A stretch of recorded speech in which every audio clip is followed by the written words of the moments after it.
Okay, this is 11.1. Question number 1.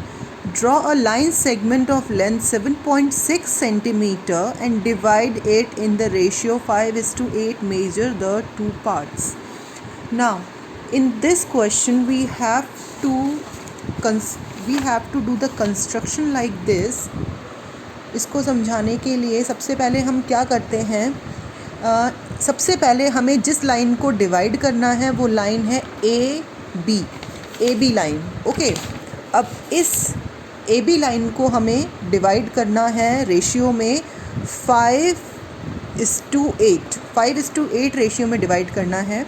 So what we have to do, सबसे पहले हम क्या करेंगे, 7.6 सेंटीमीटर की एक लाइन बनाएंगे. 7.6 सेंटीमीटर की लाइन बनाने के बाद में this A B complete line is 7.6 centimetre. Then अब हम क्या करेंगे, एक एक्यूट एंगल इस पॉइंट पर, उसे मेजर करने की ज़रूरत नहीं है, एक एक्यूट एंगल हम बनाएंगे और इस तरीके से एक लाइन हमारी तरफ से कंस्ट्रक्ट करेंगे. कंस्ट्रक्ट करने के बाद हम क्या करेंगे, 5:8, then 5 + 8 = 13.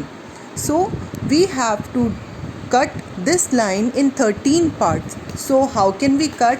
We have to open our compass in any length. ठीक है, देन डोंट डिस्टर्ब इट. अब इसको आप डिस्टर्ब नहीं करेंगे. अब आप डिस्टर्ब करेंगे तो हमारा जो डायग्राम है वो रॉन्ग हो जाएगा. ठीक है, अब हम क्या करते हैं, सपोज़ इस पॉइंट पर रख कर के हमने ये एक आर्क काटा, तो सेम यहाँ पर रख कर हम नेक्स्ट आर्क काटेंगे. देन नेक्स्ट हमें ये कितने आर्क काटने हैं, हमें काटने हैं इन दोनों का टोटल, मतलब कि 13 आर्क्स काटने हैं. हमने 13 आर्क काट दिए और ये पॉइंट ए है तो हमने इन पॉइंट्स को नाम दिया A1, A2, A3, A4, A5, A6 to A13. This is AC रे. इस पॉइंट को मैंने नाम दिया C. ये है AC. ठीक है, इस पर हमने 13 आर्क काट दिए. अब हम क्या करेंगे नेक्स्ट स्टेप में, इस लास्ट पॉइंट को A13 को हम B से मैच करेंगे.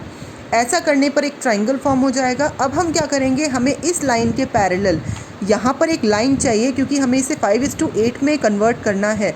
तो हम क्या करेंगे, ए से देखिए, A1, A2, A3, A4, A5, ये हो गया 5 = 8. तो 8 देखिए, A5 से A6 1 2 3 4 5 6 7 8. तो हमने ऊपर जो हमने कंस्ट्रक्ट की है लाइन को, इसीलिए हमने 13 पार्ट्स में क्लासिफाई किया है ताकि हम A5 से A13 तक इसको भी हमें अब सेम क्या करना है, उसी रेशियो में कन्वर्ट करना है. तो इसके लिए हमने ये एक इमेजिनरी लाइन को कंस्ट्रक्ट किया है. अब हम क्या करेंगे, यहाँ पर अपने कंपास की टिप को रखेंगे और किसी भी डिस्टेंस पर, किसी भी डिस्टेंस तक हम इसे खोल करके इस तरीके से, सपोज़ मैंने इसको इतना ओपन किया, मैं रखूँगी A13 पर टिप और एक आर्क मैंने इस तरीके से बनाया.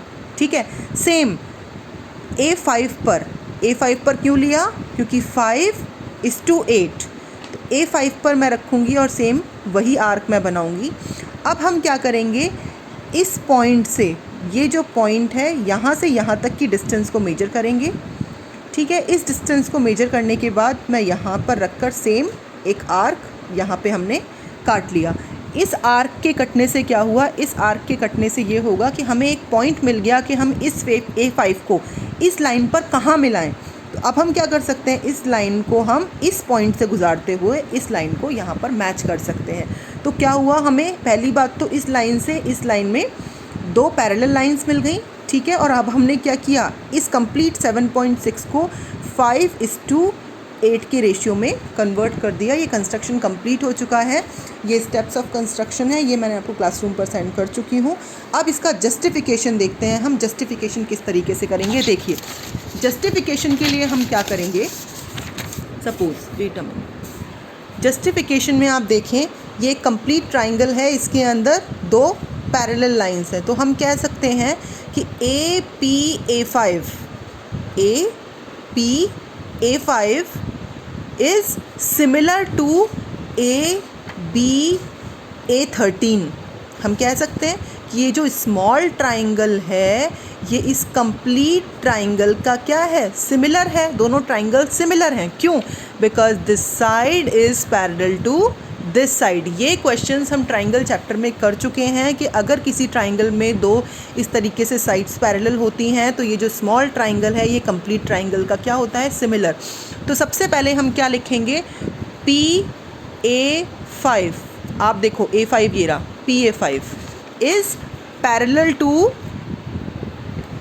Wait a minute, PA5 is parallel to BA13, is BA13। इस तरह हमने लिखा। अगर ये दोनों पैरेलल हैं तो हम क्या कह सकते हैं, अब लिसन, हम कह सकते हैं कि triangle APA5, triangle APA5 is similar to whole triangle ABA13, ABA13, ये कंप्लीट ट्राइंगल। ऐसा लिखने के बाद में अगर दो ट्राइंगल सिमिलर हैं तो हम क्या कह सकते हैं कि इस साइड का रेशियो, ठीक है, और इस साइड का ratio is equal to this side upon this side, कह सकते हैं हम ये। या हम अगर यही ले लें कि ये कंप्लीट ट्राइंगल में अगर ये दोनों क्या हैं, पैरेलल हैं, तो हमने बीपीटी में क्या पढ़ा है कि ये side upon this side upon this side is equal to, is in same ratio. तो हम लिख सकते हैं AP upon PB is equal to AA5 upon A5 to A13।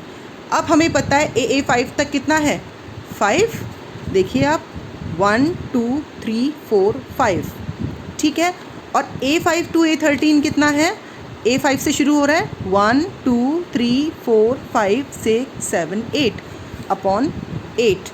अगर दिस इक्वल टू दिस है तो ऑब्वियसली AP अपॉन PB भी क्या है, 5/8 है। तो हम कह सकते हैं AP ratio PB is equal to 5:8 answer. इस तरीके से आप इसका जस्टिफिकेशन करेंगे, ओके।